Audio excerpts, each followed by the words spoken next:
I'll do it. Okay. Heavenly Father, thank you for this day and for this meeting and for letting us be servants of the city and of you. Lord, bless and watch over all of us as we make decisions that affect so many people. Bless our city as we are growing and we make the right decisions for it. Thank you for all you do. In your heavenly name we pray. Amen. Thank you. Do our roll call. District 1, Bo Bertram. Here. District 2, Ruthie Jackson. Here. District 3, BJ Steele. Here. District 4, Brian Hester. Here. And our at-large, JT Cox is absent. Do we know if he's coming? He is not coming. He's not, okay.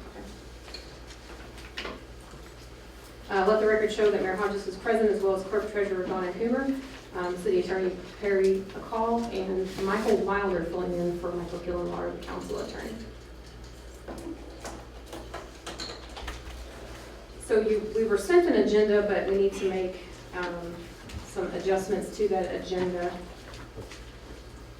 namely adding an ordinance and a resolution. I believe, did Mr. Pfeiffer come in yet? I don't see him here yet. Last night at the redevelopment commission meeting, it was noted that there was an ordinance, which would be 2022 OR 18, which is a vacation of a right-of-way involving the Depot Street project. That was an advertised public hearing, and so not only will that be on as a public hearing on an amended agenda, it would also be consideration for the ordinance. And then also in conjunction with that property, there was resolution 2022 R8. You have copies of these at your desk, but they don't have the numbers on these. I just got the numbers. So the easement release, it should say easement release, it's resolution, and it should be number 8, 2022 R8. So the ordinance that you have, its number is OR 18, and the resolution is R8, and we'll add those to our agenda. With those additions, I would entertain a motion to approve the agenda. I make that motion. I have a motion from Ruthie Jackson. Is there a second? I'll second. I have a second from Brian Hester. Any questions or other edits to the agenda? Hearing none, all in favor say aye. Aye. Any opposed? Passes unanimously. For our standing business, I do also have a claim that I need to read into the record. So our standing business would be the approval of our minutes from the meeting on August 1st. The current claims with this addition, it is an addition from the Plan Commission and the Board of Zoning Appeals to pay their stenographer for the minutes. It's $100 for each meeting. The meetings were on August 8th, so it's a total of $200 paid to Alyssa Asbury for stenography services for the Plan and Zoning and Advisory Plan Commission. So having read that into the claims, we're considering the current claims with that addition, the payroll allowance docket from August 1st to September 4th in their prior meeting minutes. I'll entertain a motion to approve as amended.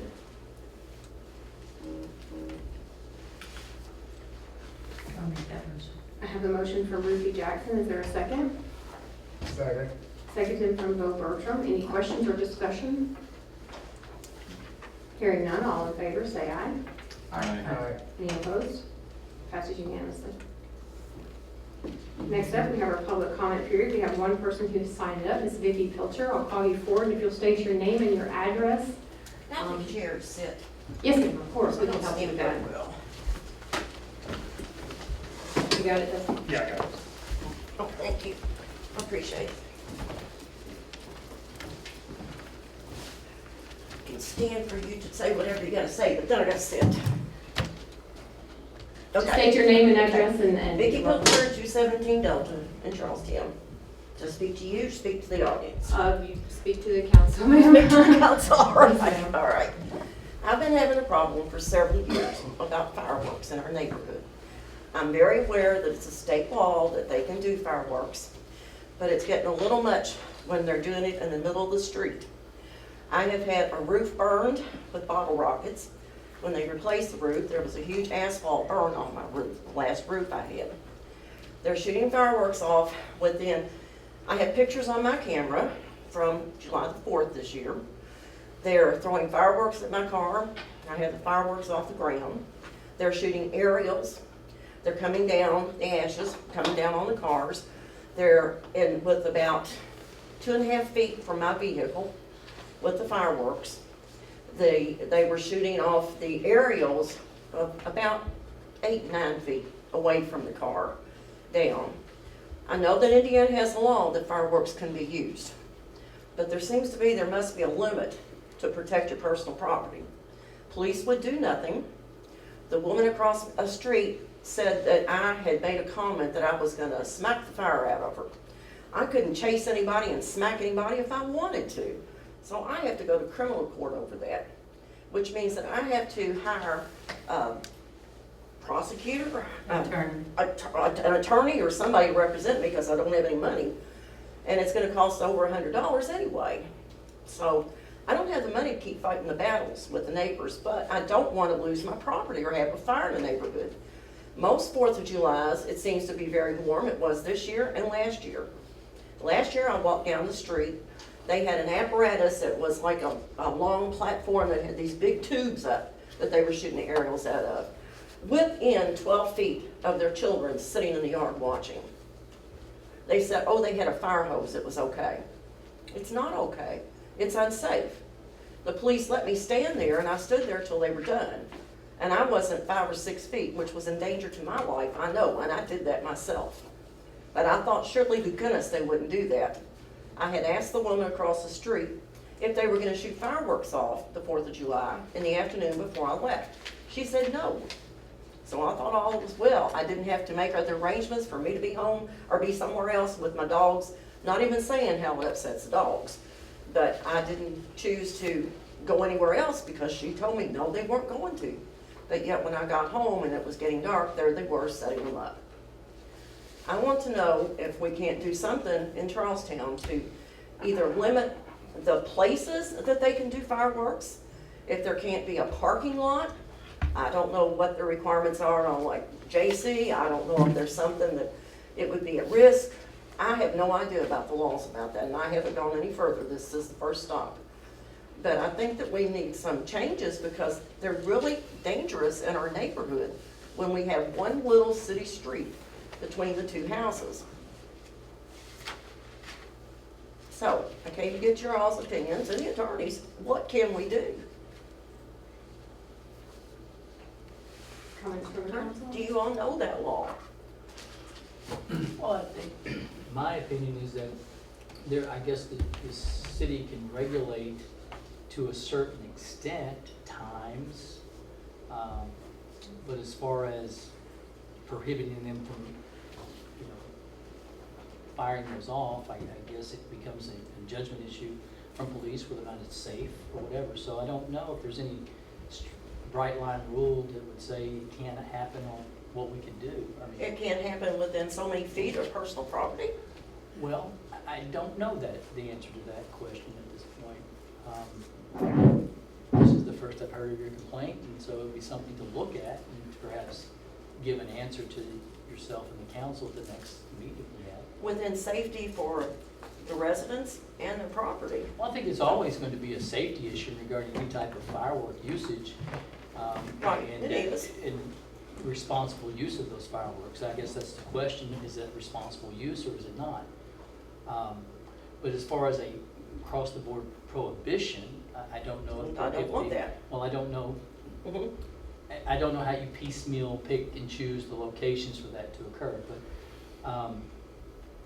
so, I mean, really, I'm saying you don't have an answer because I don't really know the answer to the question. Yeah, say no additional to it, he said. Any comments from council? I mean, I can understand the concern where you're at, because it's tight. It's Mhm. tighter than just about anywhere else in the city. Mhm. So, there's gotta be something that can be done, you know. You did the right thing, you called the police, but as tight as that is, that I would be concerned too. I'm in Glendale too, but our streets are a lot wider and all that stuff. Right, right, They're actually just more respectful too. right. But- Our neighborhood is going down on Delta, and I've told the mayor about it. I've spoken to Ruthie about it, and I haven't talked to Mr. Bertram. I didn't know him to talk to him, so I do now. But our neighborhood's going down. We have people camping on the street, literally in a trailer. I told the mayor was gonna go out with Tony and check that. I mean, gutters are hanging off of houses, starting to look like projects. It's downhill. Dead vehicles in the parking lot, which I'm selling one. I have a van in my driveway that I'm not gonna repair now. So I have to get rid of that, but. you know, That's what it it's- sounds like. We need to do a little more research to be able to answer the questions. So, do you want to follow up with her? Yeah, I did reach out, the police chief he's on vacation this week, so I Okay. wasn't able to talk with him, so. Thank you. That's why I don't have an answer for you. Okay, I think we'll just reach out to the police department, the it's chief, not and, stopping them. yeah, I and don't talk wanna to stop them. them. I'm not trying to do that. I'd be at the state on that level. I'm not doing that. I just don't want it to be, I don't want fireworks thrown at my car. I don't want my car burned. I don't want my house burned down. So I guess at this point, we'll just leave it that we'll follow up after he Okay. connects with the chief. Well, thank you for doing that breakdown already. I Thank you, Ms. appreciate Fletcher. it. Thank you. Thank you, Ms. Belcher. Thank you for my chair help. I believe we have Ethan Biggs with us for our legislative youth advisor update.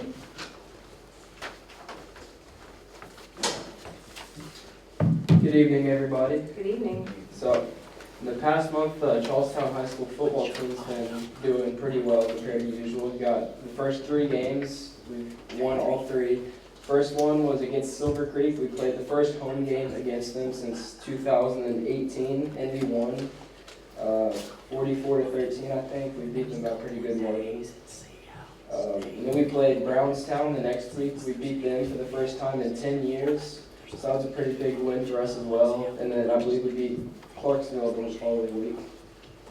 So, and girls volleyball, Tara Chisholm broke the record for service aces in one game with 12 aces. That was against Southwestern. Alumni Benjamin Phillips signed his letter of intent to wrestle at Indiana University. And then another alumni, John Phipps, he placed 25th out of 128 teams in the Major League Fishing Tournament. I thought that was pretty cool. I've not seen anybody do good in fishing before. You guys have any questions? Homecoming parade's tomorrow? I think. Yes. Tomorrow starts at 5. Yeah. Sorry, I forgot about that. That's okay. A lot going on. Thanks, Ethan. Thank you. All right. As far as mayor's comments go, I'll keep mine very brief because we have a packed agenda, and just say that we'd like to officially welcome everyone to the mostly renovated City Hall. The only thing that's missing is a little bit of art on the walls, which will come as it comes, but a huge shout out to Donna Coomer and her staff, who did a fantastic job coordinating, helping select colors, and then the entire lobby area decoration was all in them. I literally got kicked out for a while, and a pleasant surprise. So Donna, thank you and your staff for taking that extra effort and doing that. It was beautiful. Thank you. And then I'll open it up for council comments. Homecoming is Friday night. Come out, support the Pirates. If you happen to be at the last home game, it was super packed, so there's a lot of people at the game. So it's good to see student section, fans. It's great to see the city coming out and helping Pirates win. The only thing I had was what you said, so I just wanted to give kudos to Dawn and her staff because it does look phenomenal. Thank you. We're really pleased with it. Thought it turned out really nice. Get a lot of compliments from the community that comes in. That looks good. And thank you all for your help in allocating the money for it. Thank you. Anything else? Okay. So we actually have 3 public hearings to manage with the addition of the vacation right of way. So at this time, I'll officially open the floor for the 2023 budget hearing, for the public hearing for the budget.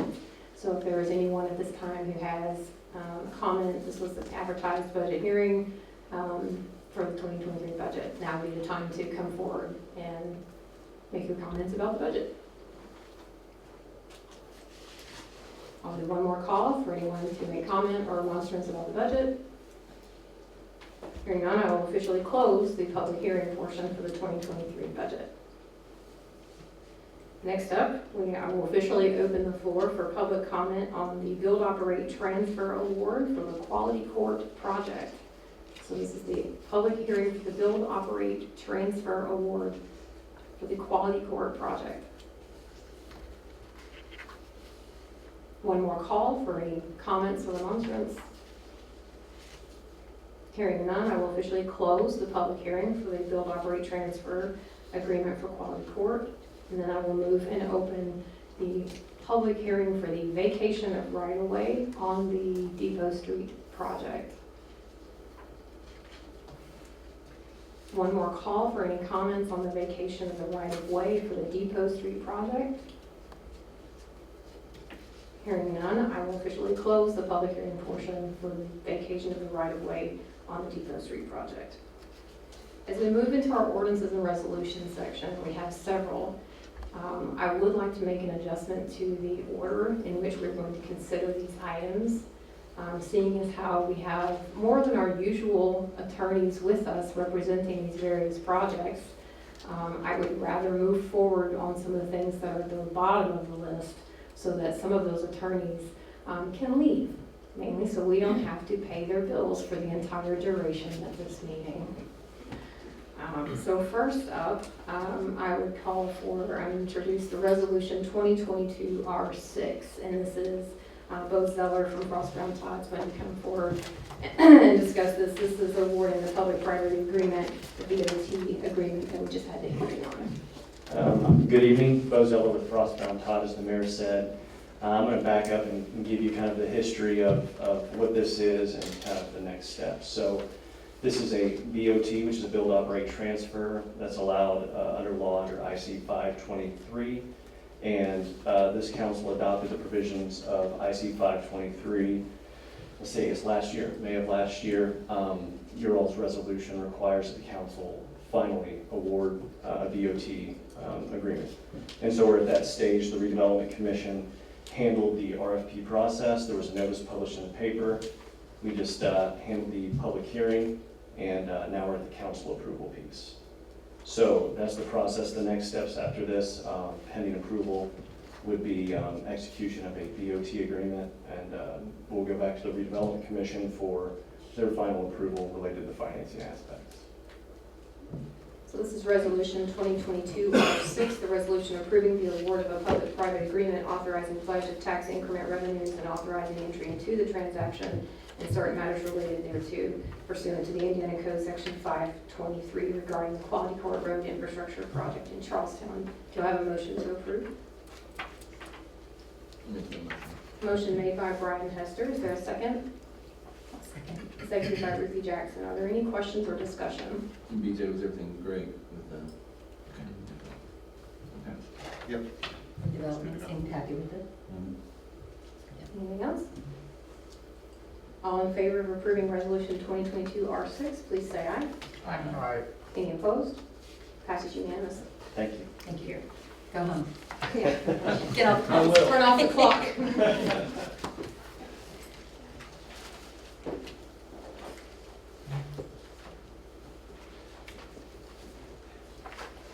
Thank you all. Thanks, guys. The next thing that I will pull forward is ordinance 2022-18.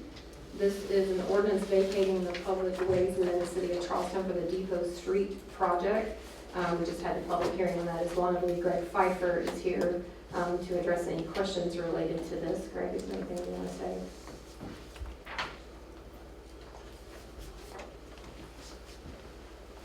Just briefly, these are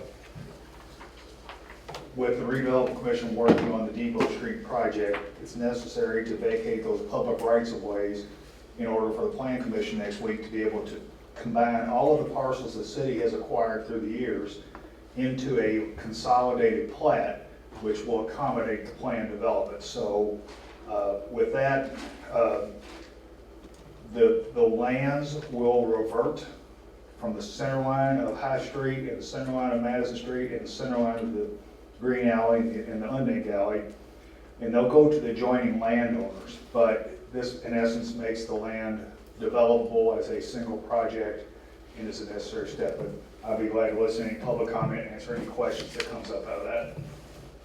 So you have group consideration ordinance number 2022-18. An ordinance vacating the public ways in the city of Charleston on the Depot Street site. I would entertain a motion to approve.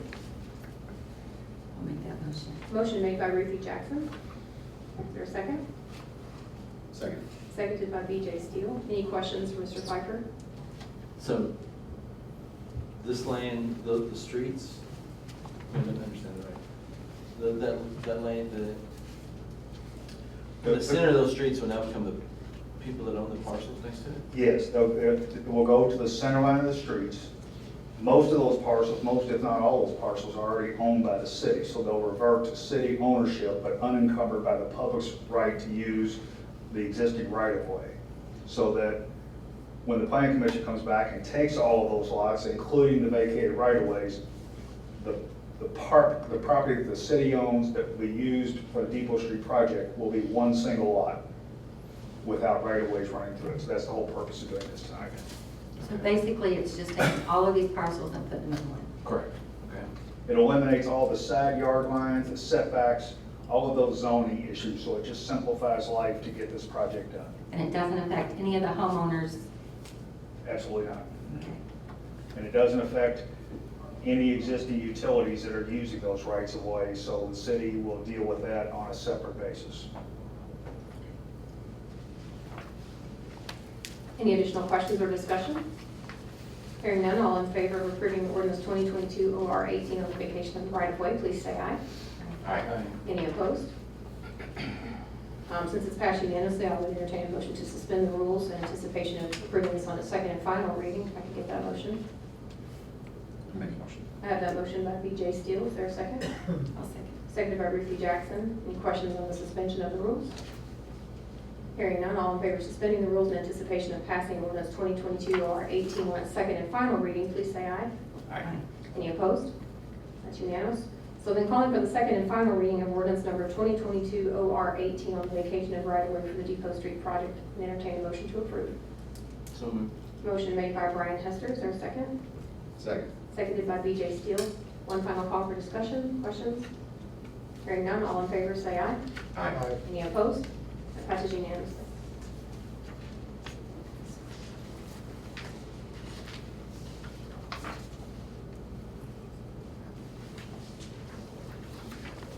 And then also associated with that project is the resolution 2022 R8. So since it's connected to, I would go ahead and move that up the agenda as well. And this is a resolution authorizing the release of utilities, and I believe Mr. Freiberg can explain that as well. Yes, at some point in time, two of the parcels that the city now owns were owned by two individual private parties. One of the private parties granted a utility easement across their land to benefit the other private party. I think that easement is already terminated by a concept that's called unity of title. So at one time, there was a private party that couldn't get utilities to their land without this easement. Other private party granted that easement.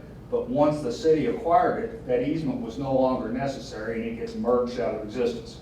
However, that being the case, the developer of the Depot Street property has to work with a large national title insurance company and agent, and would prefer that you, belt and suspenders, you go ahead and agree to vacate the easement that the city holds that probably isn't in existence, isn't needed, and ends up cleaning up another impediment to get to closing. So you have resolution number 2022 R8 before you on authorizing the release of that utility easement. I would entertain a motion to approve. Make a motion. I have a motion by BJ Steele. Is there a second? Second. Seconded by Brian Hester. Any questions or discussion on this one? Hearing none, all in favor say aye. Aye. Any opposed? Passes unanimously. Thank you, Mr. Pfeiffer. You can turn Thank to you. the clock as well. I don't even have to be told. Thank you all for your time.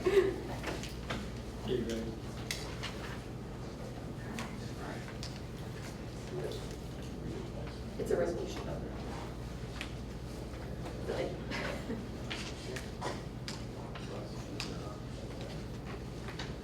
Okay, so that leaves other business before the board. So we will move back up kind of to the top of the ordinances, and we will open up the conversation for we've had to advertise, we've had a public hearing for the budget, and we can open that up for approval. Also with the budget, there is, so it's ordinance 15, ordinance 16 would be the salary adjustment for city employees, and ordinance 17 is the elected salary.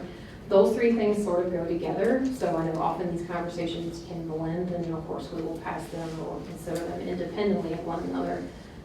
But just as a point of reference, the resolution 2022 R7 that you have on the maximum levy appeal, that's at the bottom of your prior printed agenda, that one also is related to the budget, being that this is the same, the growth factor appeal that we have applied for the past couple of years.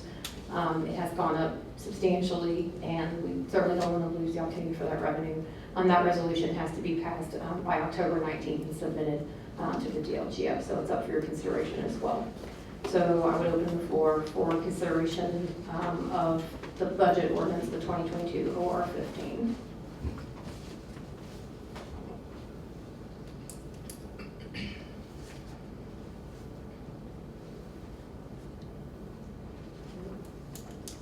Do you want more suggestions or comments or?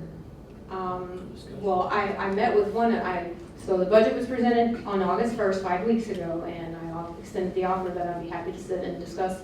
I've only heard from one member, and I sat with that member and went over, and there were no issues that were brought up. Everything seemed agreeable, so that's where I am. I haven't had any additional feedback to make any changes. I'm happy to, obviously we can discuss it tonight. I have a suggestion. I have one change I would like to suggest, that the Parks District promotions, which was supposed to be for the council to use as they see fit to do things in the community, I would like that to be moved over to the council section and have its own line item as council promotions. It's $2,000, and we would like to be able to do some things out of that we see that we would, through the year or something happens, that we would be able to have that to do. As you have 5,000 in your mayor promotions, and you have say so over whatever how you spend that, and we would like it to be in our section so that we can be able to do that also. Okay. I feel like there's a point of clarification that has to be made into the roles, the different roles that we have. And we've had this conversation before, but I'm going to have to lean on legal to help with this. It's my understanding that the council cannot act on its own, that you act as a body, you act in a public meeting. And that there's a clear distinction between the executive that handles the day-to-day, that is charged in Indiana Code with managing the day-to-day operations and making the decisions about those operations in the city. And then the council's role, of course, is to approve the budget, handle appropriations, and obviously all claims that we spend come before you. Perry, I'm going to have to lean on you and Mr. Wilder here to offer some clarification on whether or not the council as a body would be able to make those type, to be able to plan, execute, and host an event of any kind. My understanding in reading the statutes that deal with the budgetary process is that the mayor, who is the executive, in conjunction with the clerk treasurer and the other heads of the departments, determine what needs to be in particular in the budget for particular departments. And those matters are then put into the budget as prepared by the mayor in conjunction with the clerk treasurer. That if there are items that are in the budget, it's my understanding is that they cannot be changed or increased or put in different line items unless the mayor would agree, who is the executive. And so therefore, once that budget's presented, I mean, I think they can be decreased, but I don't think they can be increased. So, I mean, and I think we're kind of out of order here. I think that you have to present your ordinance and then have the discussion when the ordinance is presented, rather than before the ordinance is presented for the budget. But that's my take on the budgetary process that concerns the city. Now, there are exceptions, I believe, for firefighters and police officers that can come into play at some point, but that's not what we have here at this point. So that's my opinion. So let me bring us back into order first and make sure that we are doing this. So in order to have the conversation, we at least need to have the ordinance number moved and seconded and open the discussion. That's about correct. the I budget. believe that's correct. So to continue, I would ask for a motion to put the ordinance on the floor to approve the motion. I'll make that motion, I guess, I have a to motion have by that discussion. Ruthie Jackson. Is there a second? Second. seconded by BJ Steele. So we are back in order and can continue our conversation. So a couple years ago, when the district promotions fund was created with our first budget go around together as a group, I heard the council's appeal to have that, and so that's how we created it. But the most logical place to put it was under the Parks Department, because there has to be a department that oversees and manages or that hosts the actual event. Since the council cannot do that, since you can't act outside of a public meeting together collectively in that way. We obviously invite the council to make decisions to be involved in the planning of that. And this year, the invitation was extended and 2 council members met with the Parks Department staff and agreed on how that money would be spent for the year. So we set forward, allocated the money for those events, moved forward with hosting the events.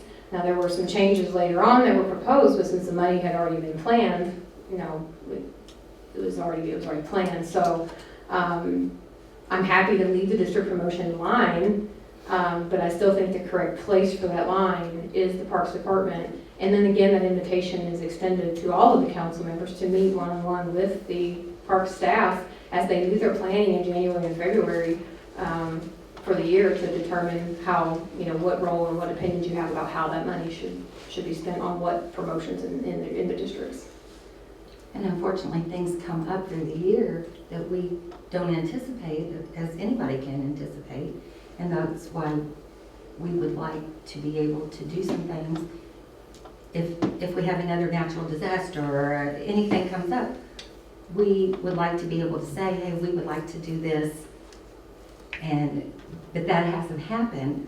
So if we move it to council section, the clerk treasurer and you have to okay it. We'll come to you for your blessings if that's what you want. But we would like it to at least be able to have it available to us if there are things that we would like to do or feel like we need to do. How do you anticipate making those decisions about the types of things you want to do with the funds? What can you do here? Can you do right here in the meeting? Yeah. We don't try to hide anything. I mean, we'll bring it right out in the meeting and say, here's what we're thinking about and here's what we would like to do. And I suggest that you maybe make a point, since you meet only once a month, that maybe if we move it to the council line item, that you set a goal of maybe by February, your February meeting, or pick, a couple of times a year or once a quarter at least, and have a conversation about the things that are going on in your public meeting that you would want to address. And then that can be addressed there in those meetings. I mean, we have no secrets here. Well, I don't have a problem with that at all. I don't have a problem saying, let's talk about if there's anything going on. It's just some things came up this year that we didn't anticipate and it didn't happen and we moved on, but we would like to be able to make those decisions if something comes up, to be able to do things. And I have no problem with that. My only caveat would be that when the council's making decisions about things, they also have to take into consideration staffing and staffing needs and events that are already planned.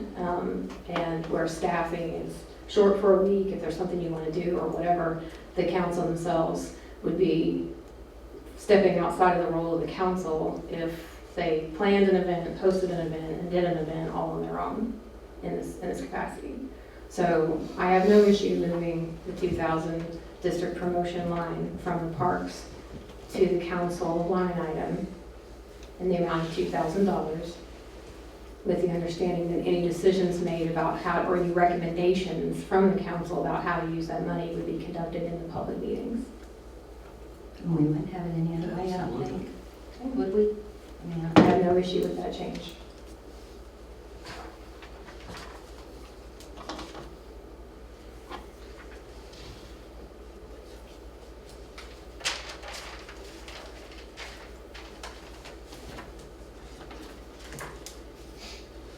For gasoline, is that enough of an increase, or? I know we can't foresee prices, We didn't increase it 50%. right, but I mean, like, I know we can't tell what it's gonna be next year, hopefully it goes down, but So one of the things we do when we're looking at those kinds of costs we incur every year, but that we have a hard time predicting, for instance, gasoline, snow, salt, those kinds of things, overtime. We take an assessment of the previous budgets and where we are. Gas prices this year really did hurt us, but the other part is we spend very conservatively throughout the year in many things. And so that's where we have the ability where a fund might be. For instance, this year, we did not use as much in financial advising at this point. We might use more next year based on historical trends, but since we haven't, there are ways to do those additional appropriations to move those money to cover those costs. However, on that note of gasoline, the 50% is sufficient because Tony Jackson has been working on a system for our fuel that will make it more accurate. So the way that the fuel has been filled in the tank has led to some ambiguity about the costs of what that fuel will cost us, and it often leads to some pretty dramatic increases. And Tony is working with the company to revise how they fill that tank, so it will truly be measured on use only. Now, right now, it hasn't been measured on that. It will be measured only on use, and by doing that, it will be a more accurate representation. We will have less loss along the way. So yes, the 50% is sufficient with those changes, and Tony can answer any questions you have about that. He is here tonight, but 50% is sufficient.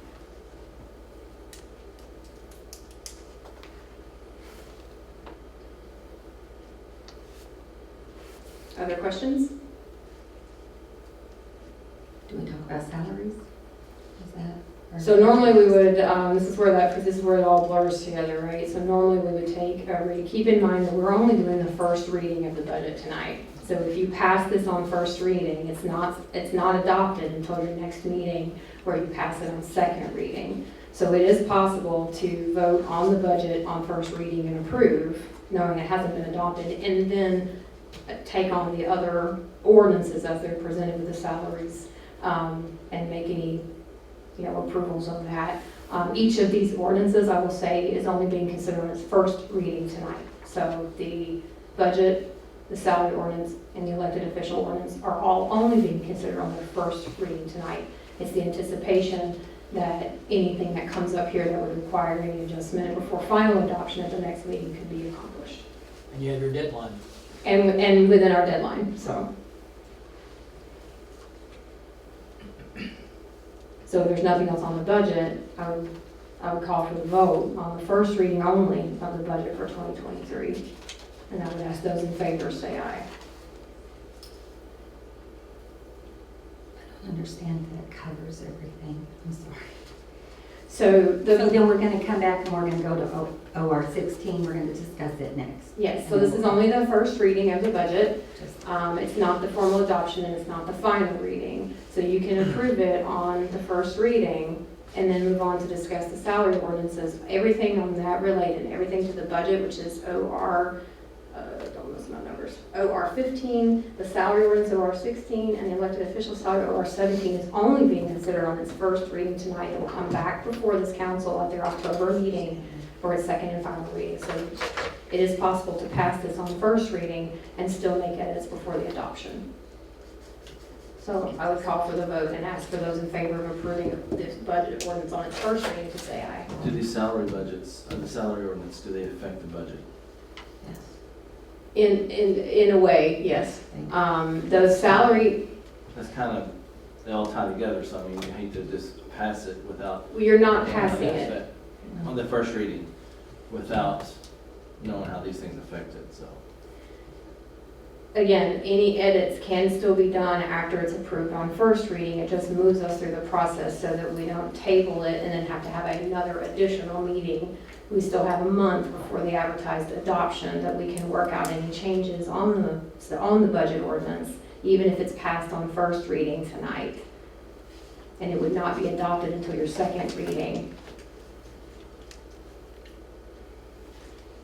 This is what you've done in the past. And it's the vote on the So it's- proposed budget, Yes. not the final budget. It's not the final budget, it's proposed just I the see that. vote. I understand what you're saying. It just, to me, it's, you're putting, Well, for consistency of the meeting and following Robert's Rules of Order, each has to be considered on its own merits.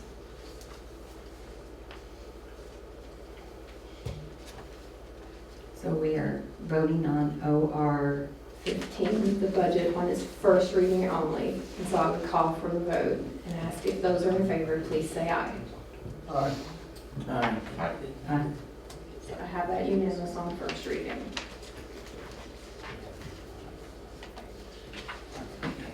So the second before you is the salary ordinance, OR 16, and I put on your desk an updated version based on some feedback I had received after the first version went out. And so that's what I'm asking you to consider. And again, in order to have the discussion, I would call for the motion. Do I have a motion to put ordinance 2022 OR 16, the salary ordinance, on the table for consideration? I'll make that motion. I have a motion by Ruthie Jackson. Is there a second? Okay. Seconded by Bo Bertram. It's now open for discussion. So the way I understand it, everyone in the city is getting a 5% raise with the size there. I think there was 7 that were put in for higher raises. Is that correct? Yes, every employee in the city is being put in for a 5% cost of living increase. And so one of the things that I did over the past year was institute a merit-based consideration. We actually began doing employee evaluations one-on-one with the employees, whereby initial supervisors come and meet with me to discuss their staff performance. And then we call them in one at a time, and they get a rubric that explains, that shows them the measure that they're being measured on, and they get a memo that explains the strengths that we've recognized and any areas of improvement that needs to be addressed. We did those in February, March, and early April of this year. And we told all the employees that we would revisit this around the budget time to see if there were any merit increases. So one of the things to take into consideration is the current labor market. Earlier this year, we went ahead and took those who had a CDL. So some employees have already received their merit, and that was a total of, my list, that would have been 1, 2, 3, I think 5 employees earlier this year, mid-year, received their merit early, simply because there was some gross disparity between what they were earning. For instance, I had a CDL driver with his active CDL making only about $17 an hour. And with the shifts in the labor market that we've experienced due to inflation, that was a woefully underpaid position for that skill set, especially since rules changed recently. And in order to get a CDL, they now have to go to a class that costs approximately $4,000. So if we lose an employee of ours that has a CDL and it's in a fundamental part of their job, then to replace that person, there was no way we would be able to hire someone at that rate.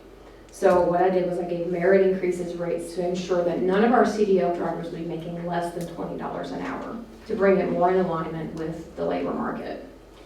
The 9 people that are being recommended that have over 5% are merit-based improvements. These are all employees who have had stellar performance over the past really 2 years. And also to bring some parity within their skill set and their knowledge and the job duties they're being asked to perform.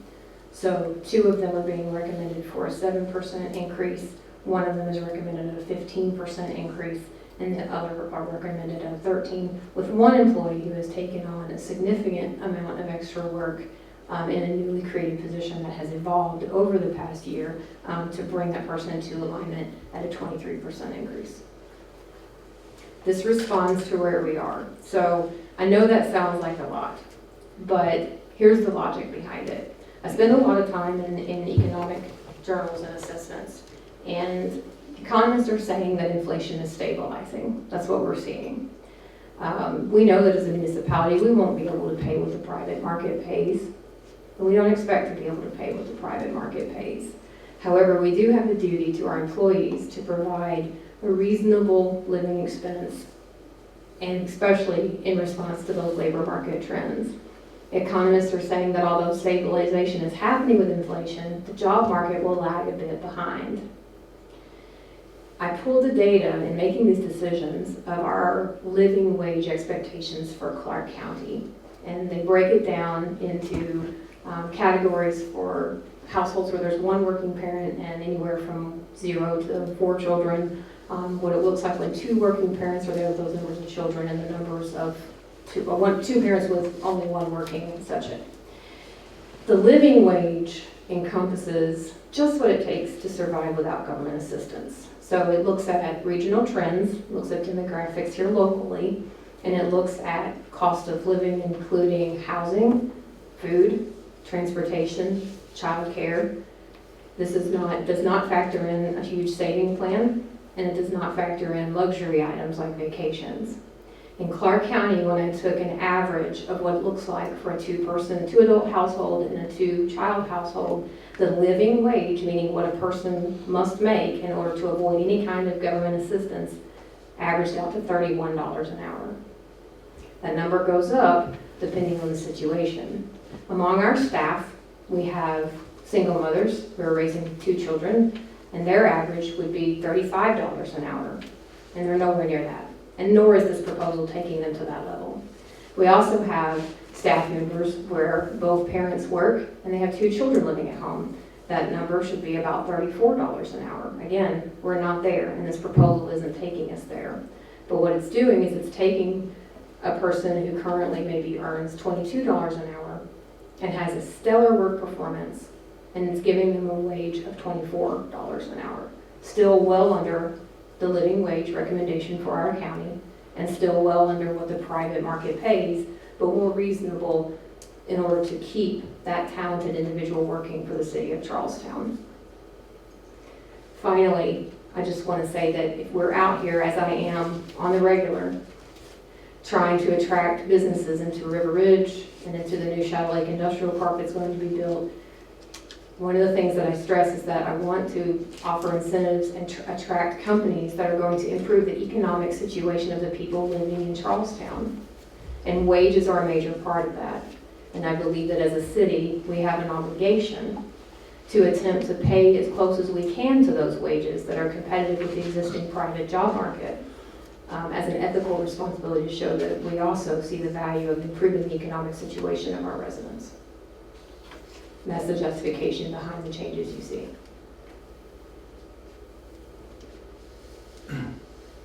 There was one additional line item that I should mention. The sewer board met last Thursday, and Tim Crawford, our director, has recommended that they add a midline management position that would fall between the lead laborer and the director, because there was such a gap between what the director earns and the responsibilities the director has and what those lead laborers have.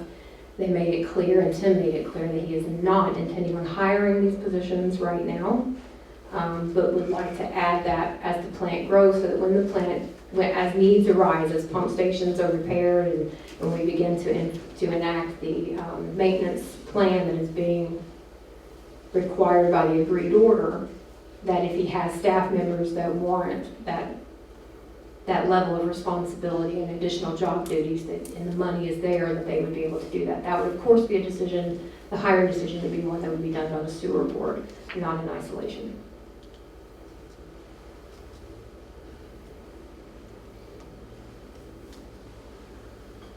Are there any questions?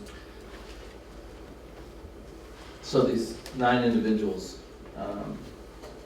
the other city employees didn't make the cut of stellar performance, so they don't get the increase either? In order to get a merit increase, they needed to exceed expectations on the rate. All of the employees, before any merit increases were given earlier this year in February when we did those reviews, every single employee was told that this was how those decisions would be made this fall. They all knew they had the opportunity, and they all received a detailed memo and a rubric to explain what areas they needed to improve. The 9 employees, well, the 5 that already received it, so there's 5 that already received, and then the 9 that are being recommended on this achieved those goals.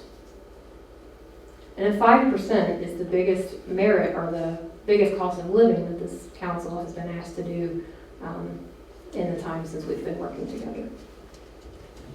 Yeah, 4 last year and then 5 this year. Two the first year, I think it was two. Yes, 2, because we were conservative that year because we weren't sure what COVID would do to us, so we did 2 and then Police 4. department got, That first year, they did get more, they got more. but they received less last year. They received only 2 last year, when others got 4. Now everybody's getting 5. Yes. And a lot of these positions, we had already upped them on, last year, the year before, on the salary ordinance, we had upped them some already. Yes, because again, We were behind. we have to hire, we're trying to catch up. And keep in mind that the salary ordinance that you're considering is the maximum amount that we can pay. It doesn't mean that we're hiring every single person or that we're paying every single person that maximum amount. We're not. This is just the maximum that we can pay. I'll give you an example. One of the issues that we have had is keeping up with grass cutting in our parks and in our public areas. Part of that is because we're short from previous times, 1 person, because we had to shore up what funds those were being paid out of. Another part of that is that with the changes over in the sewer department, the grass cutting crew took on all 21 lift stations and mowing at the wastewater plant, in addition to the opening of the new pocket parks that opened in 2020. The first grass cutting season of those pocket parks was in 2020. And so this has been a persistent problem. One of the ways that we're dealing with that is we're getting a contractor to take back over the lift stations and the wastewater plant, so that will come off of that grass cutting crew's responsibility. Another way we could help would be for the Parks Department to hire part-time seasonal grass cutters to join the grass cutting team. The problem is that when you get someone in, you need the flexibility to be able to pay them what they're worth. And we tried for the past 2 years, we cannot hire people at that rate of $15 an hour to come mow grass. They just won't do it. We've tried for 2 seasons. But sometimes we find people that are retired or close to retired and they have a CDL. So if you'll notice that the part-time across the board has been increased to $20 an hour, it doesn't mean that we're hiring every single part-time person. We're not going to pay $20 an hour for someone to work concession stand at the family activity park. But we might pay $20 an hour for a person who's coming in to help not only with grass part-time, but also happens to hold a CDL and can provide backup assistance on the sanitation department or in other places that require the CDL. So it gives the flexibility. And so this is the maximum amount that's being requested. It doesn't mean that every single person will get paid that amount.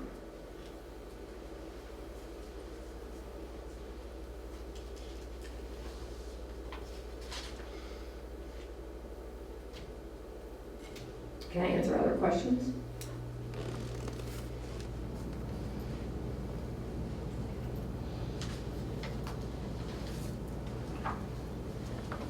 Are there proposed edits?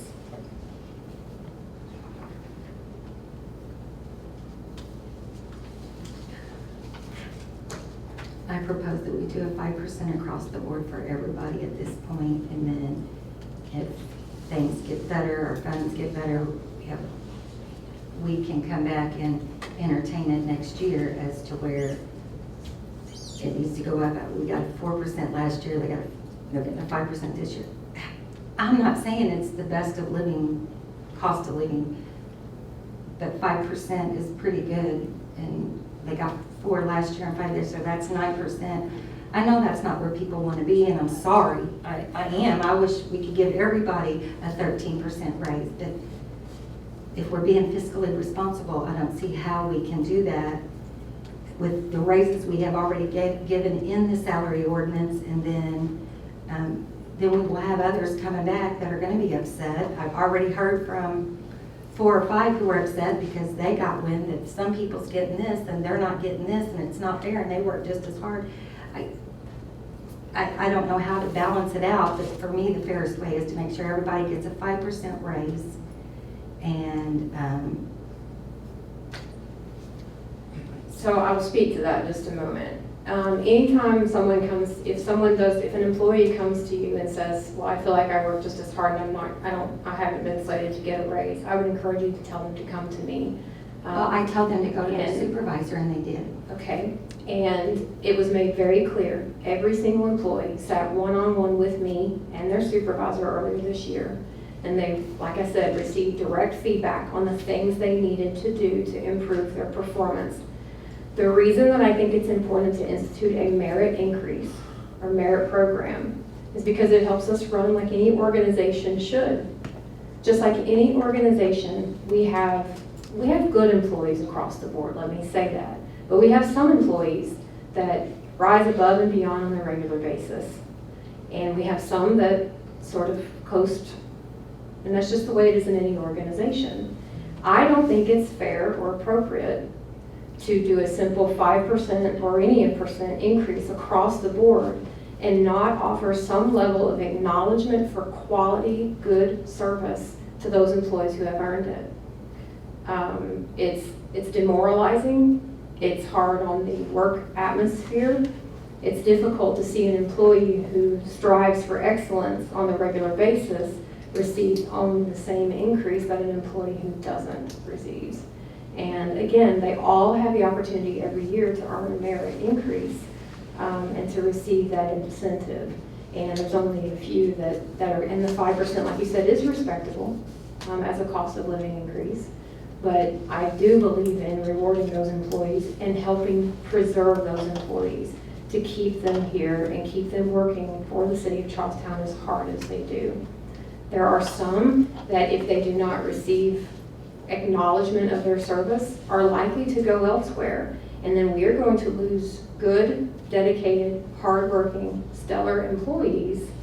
And we're not even raising them to the living wage. We're just doing a modest increase that they have earned. And as far as being fiscally responsible, let me say that when I start the budget process, I always start with the directors of the departments, and we talk about their needs and wants for the coming year. We always check in with our cost increase that we expect through insurance and those types of things. We factor in fuel and all those soft costs that we're not sure what they will be. And then we look at the levy appeal and say, do we qualify for one, and what's that going to be? We are balanced. We have a balanced budget presented. Offering these raises does not indicate that we are not also being fiscally conservative in other areas, but it also addresses all those other areas. Like I said, with the gas, we've increased it. With insurance, we've increased it. We have done those things. That levy appeal, the $140,000 that you'll be asked to approve in a bit, helps us achieve these goals. Everything has been considered and balanced, and these wages fit within the budget easily. I am in no way trying to demoralize anybody or what you do, because without you, we cannot run the city. So for that to be insinuated is wrong. That is not the intention of this council at all. We just have to look at everything as a whole across the board, I feel like. And to be clear and responsible of the council. So the salary ordinance is the council's to pass. The budget, I said the council can decrease a line item. The salary ordinance is yours to ultimately to approve. So if you want to make an amendment, then you need to make the motion to make the amendment. And it can be considered and passed on first reading. Again, it's not my intention that this passes on second reading tonight. It's to give us a month to look over it and then approve it at the next meeting in its final form. So those are the options. It can be amended, or it can be passed on first reading, or it can be tabled if you so desire. I'm sorry, Tony? I just wondered if I could address the board. It's the council. Do you mind? So I'll leave it up to them if they want. I don't mind.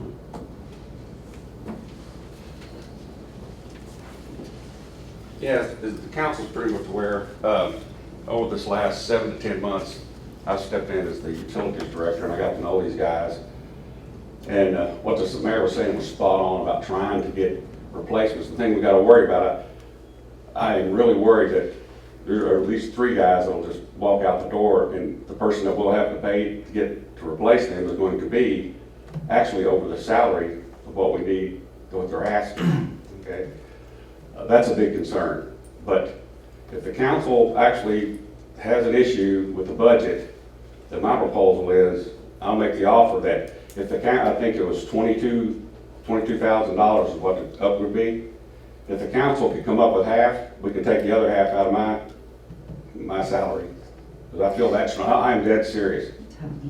No, I am dead serious, it is that important. Nobody is saying that the value of these Oh, no, guys no, out there are yeah, not. nobody's They're saying that. super No, value. I know better than that. We're not But- saying that at all, but you gotta remember that not only are we talking about salaries, but we're talking about money for sewer, we're talking about, there's all kinds of things that come into play here. Right.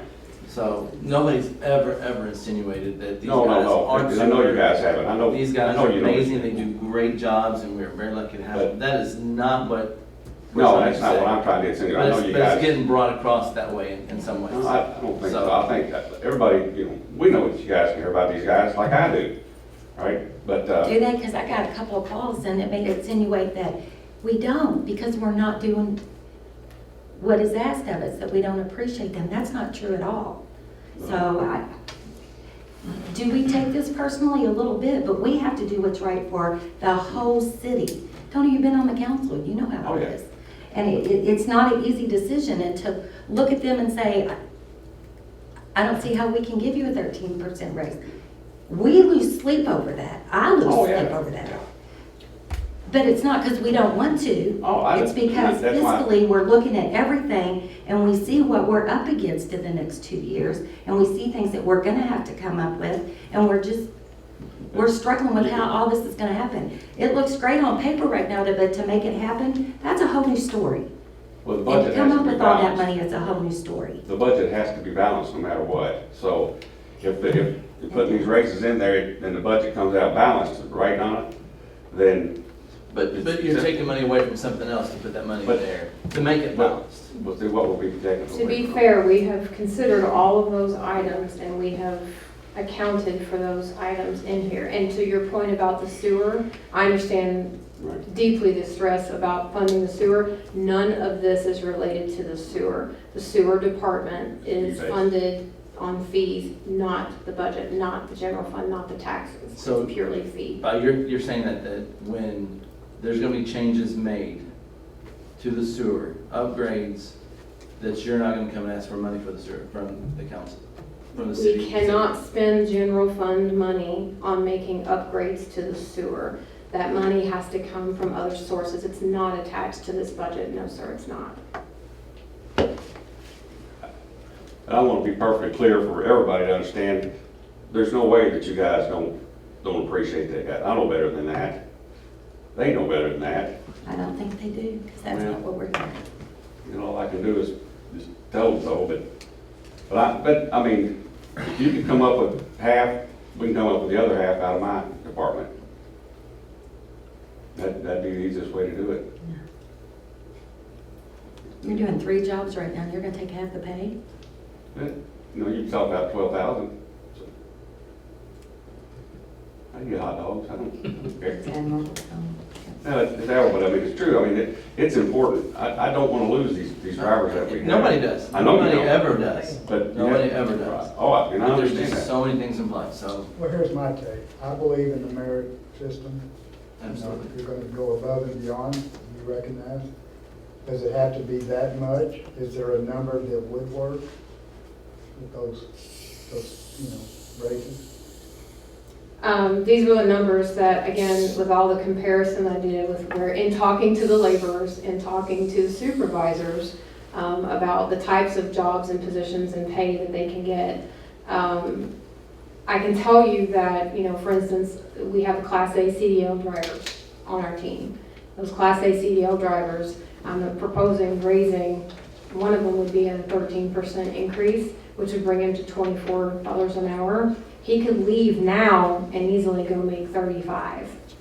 So it's a mix of that stellar performance and bringing them into perspective. It also creates a distinction between, if we just do 5%, then you'll have lead laborers who have added responsibilities making less than $1 more per hour than the laborers that work underneath them. That's not much incentive for people to want to step into those lead positions. I get it. Yeah, and the CDL thing is, that gentleman also has a hazardous stamp. And, I said a Class A, a hazardous stamp, and very important person. And if you're gonna make $35 an hour, you're probably gonna lose him. And we've got a couple other guys like that, and we're shorthanded anyway. So, I mean, but the thing is, the replacement, the cost of replacing those people would be more than what we're wanting to put them at. So if the person comes here with a CDL because he knows he can go somewhere else and get it, then he can, you know, they can make $26, $28 an hour. And if you say, well, there's some people out there that will come in and work for $23 an hour, well, you're going to get a $23 CDL person. And that's what I'm afraid of. So CDLs are very important. And in April, I think you guys might have heard us talk about it, but in April of this year, the government passed that law that says that any person that's getting a new CDL has to pay that $4,000 and then take that test and get passed that way. And there's a lot of people just not going to do it. They ain't got $4,000, or even if we offer to pay them $4,000 and they reimburse us something like that, you still don't know what you're going to get. I'll say this, and thank you, Tony, for stepping forward. But I want the board to know, you do care about people. I know that, you always have. I've known you guys my whole life, so that's not being insinuated by me. I understand that this is a big decision for the council to make. I am appreciative of the fact that you want to make it clear to the employees that you care about them. I also want to make a point that I did not enter these recommendations lightly. And this is part of the reason why I invite the council in for the entire month of August to have these one-on-one conversations so that all this can be ironed out before and you understand the logic behind why I'm making these decisions. Every single employee was told about the process. I believe in transparency. We did not just spring them on the employees. We told everybody how these decisions would be looked at going forward. So they all knew about it, and they all knew that they could perform. Since I became mayor, we've worked very hard internally to bolster the employee morale, and it's really a good place to work right now. It truly is. You mentioned my district, or you mentioned the mayor's promotional fund earlier, Ruthie. That promotional fund is spent almost entirely 100% on the employees. Maybe we might offer to be able to do that. The money goes to at least once a year. I try to do it twice a year. I have a labor cruise in and I meet with them one-on-one as a crew, and they can just tell them everything that they need, everything they're frustrated about or what's working. We have those working meetings. I go out with the crews to see them in their environment, to ride along in their trucks, to see what they need and what they're experiencing. I also, this part of the Christmas promotions that we do are for them. Part of their reward at Christmas comes out of that fund. None of this decision has been made just in a vacuum chamber. All of this has been made with the direct feedback of those that are out there doing the work for the city every day. And as far as being able to fund it, we can. I always start big with the budget to see what we're able to do, and then we pare it down and we make sure that what needs to be addressed is being addressed, and that's what we've done. So there is the money to do this. It is a balanced budget, and it does not in any way jeopardize or hurt us moving into the next fiscal year.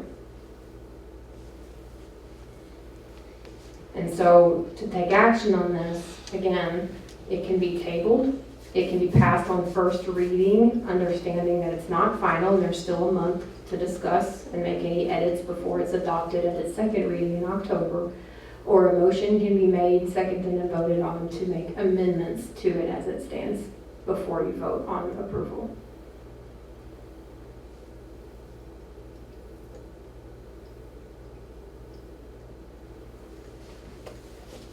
But we will have to do something with it tonight.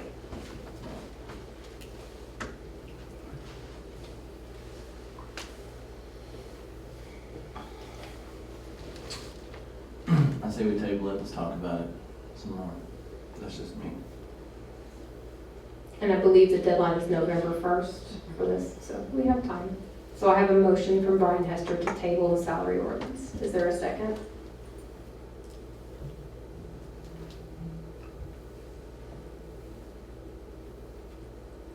Second.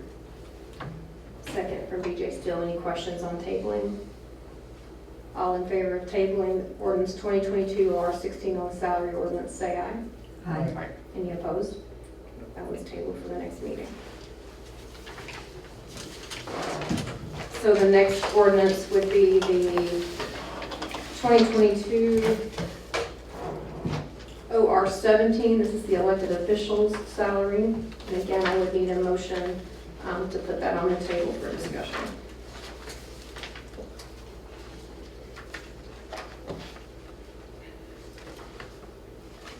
Make a motion. I have a motion from BJ Steele. Is there a second? Second. Seconded by Brian Tester. Open the floor for discussion or questions.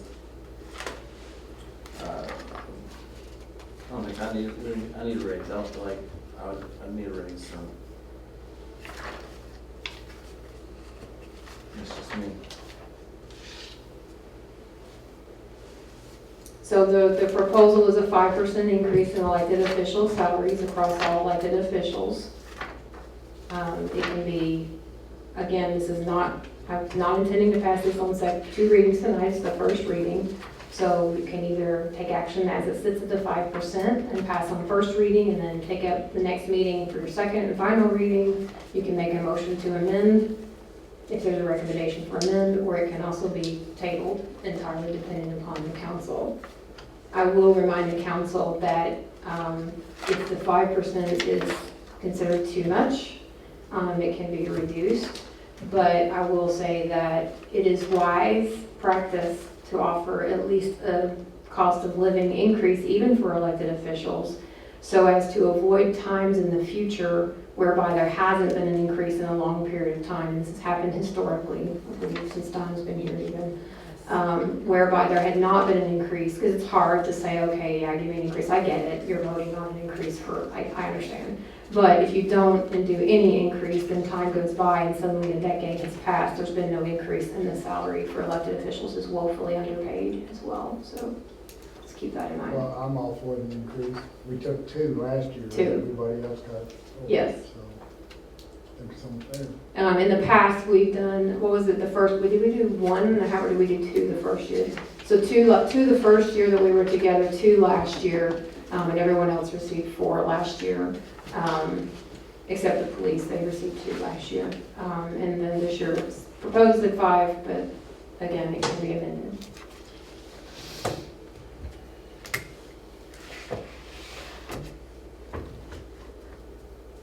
So I would just need some indication of what action you want to take.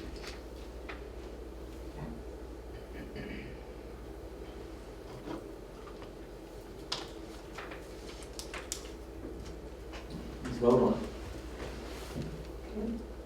So calling for the vote on ordinance number 2022 OR 17, establishing the salaries for elected officials for the year 2023. All in favor say aye. Aye. Any opposed? Nay. Nay. So I have 1 in favor and 3 against. The motion fails. We will have to, this will also have to be decided by November 1st. So we'll have to revisit that.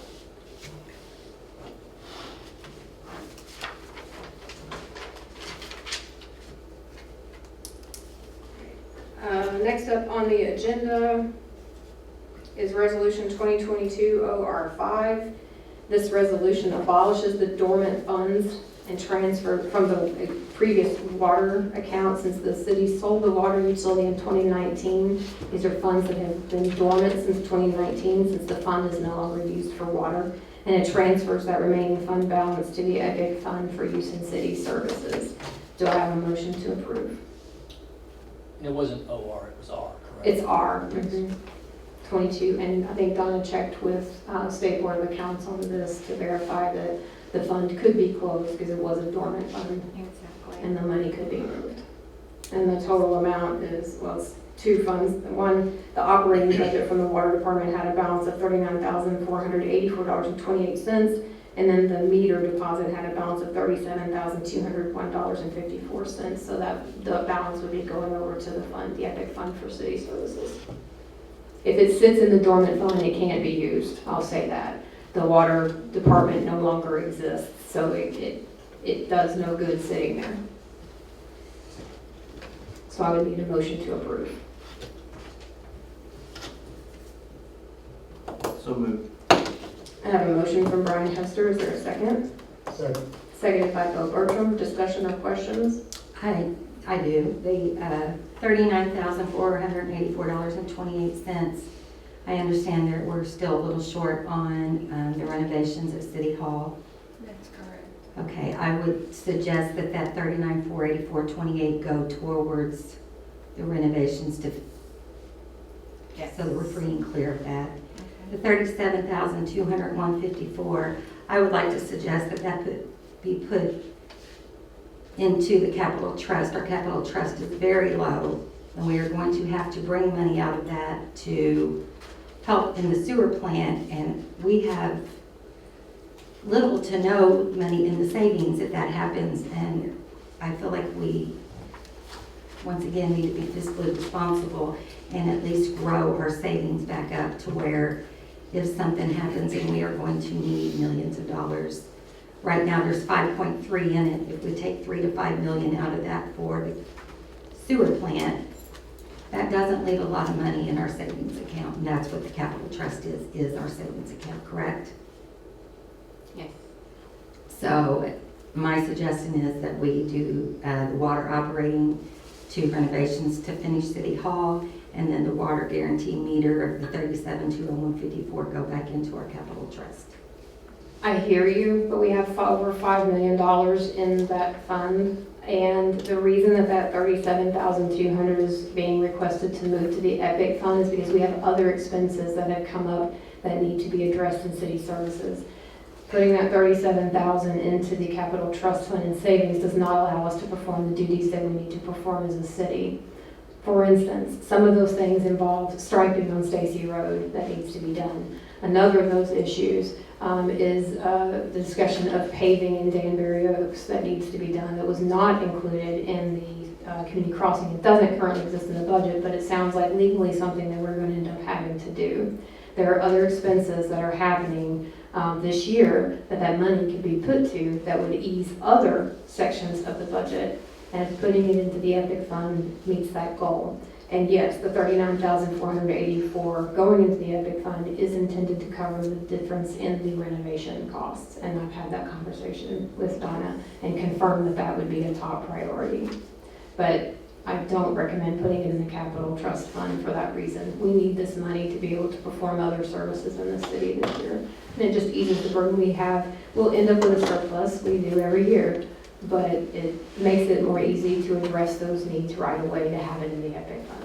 If it's in the capital trust fund, can you not come and ask for us for appropriation? Yes, ma'am, but you meet once a month, and we have a city to run, and it helps us meet those things. I mean, for instance, just the other day, the bucket truck went out, and we found a way to pay for the truck, and it sounds like we're actually gonna get by a lot cheaper than what we even approved at this morning at the Board of Public Works, which is a good thing, because our crew is very frugal and very fiscally responsible.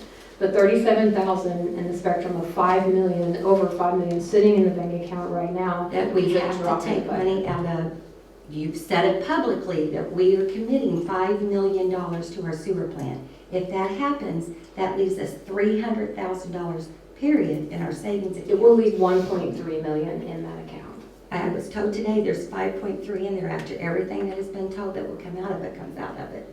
For everything that's been allocated, there's 5.3 in there when that's done. If we take 5 million out for the sewer plant, that only leaves $300,000.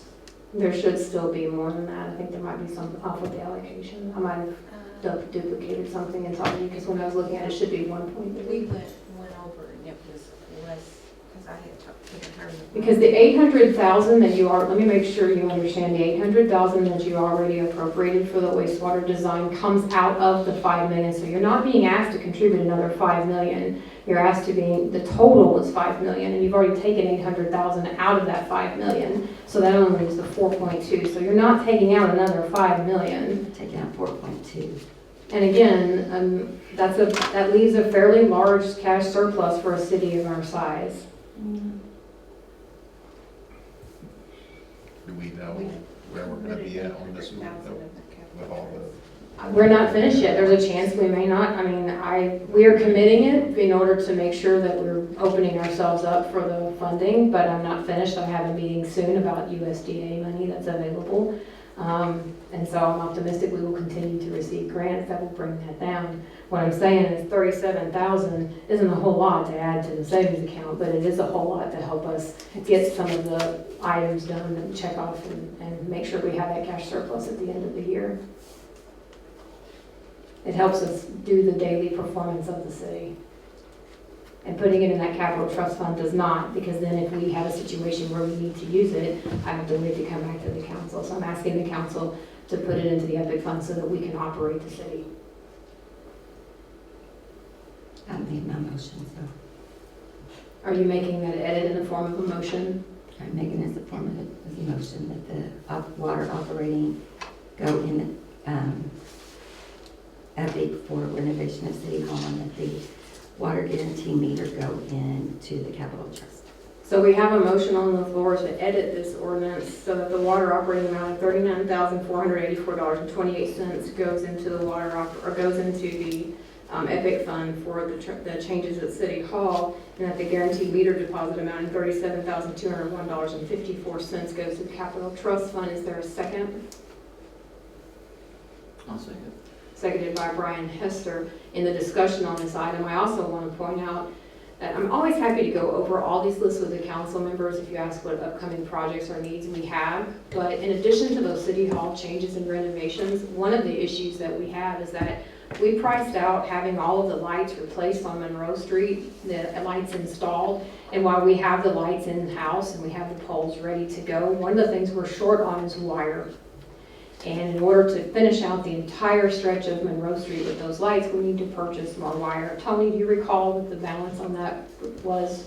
No, off the top of my head. The initial one was $40,000, but then I know that you pared it down and away to at least half of that. Yeah. So when I'm talking about putting this in the EPIC fund so that we can complete projects, these are the kinds of things I mean.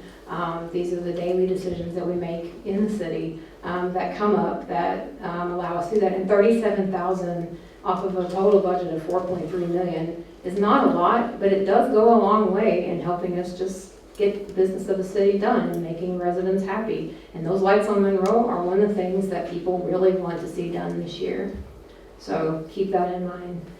Is there any other discussion on that motion to edit? Hearing none, I'll call for the vote. Resolution 2022 R5, there was a motion to amend. I'll call for the vote to the amend first. All in favor of the amendment, say aye. Aye. Passed unanimously. So then calling for the final amended resolution, 2022 R5. As amended, please say aye if you agree. Aye. Any opposed? Okay, it's amended, done. I guess you'll make that change before we sign it.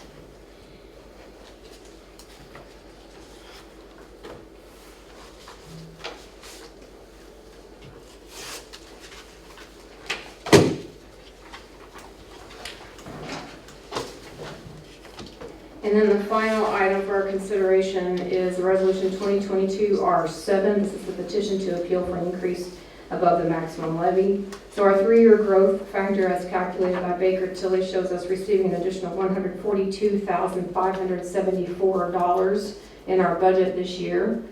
The council simply needs to pass this resolution and sign the petition, and Baker Tilly will handle filing that with the Department of Government and Local Finance.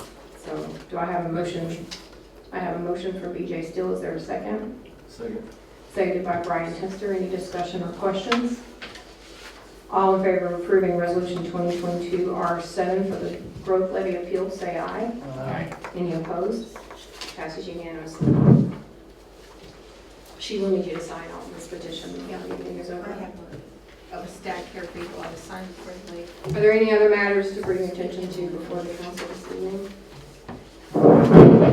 Hearing none, I'll take a motion to adjourn. Make motion. Motion by BJ Steele. Is there a second? JT's not here, so somebody has to. Two. All right. Brian Hester, all in favor of adjournment, say aye. Aye. We're adjourned. Thank you.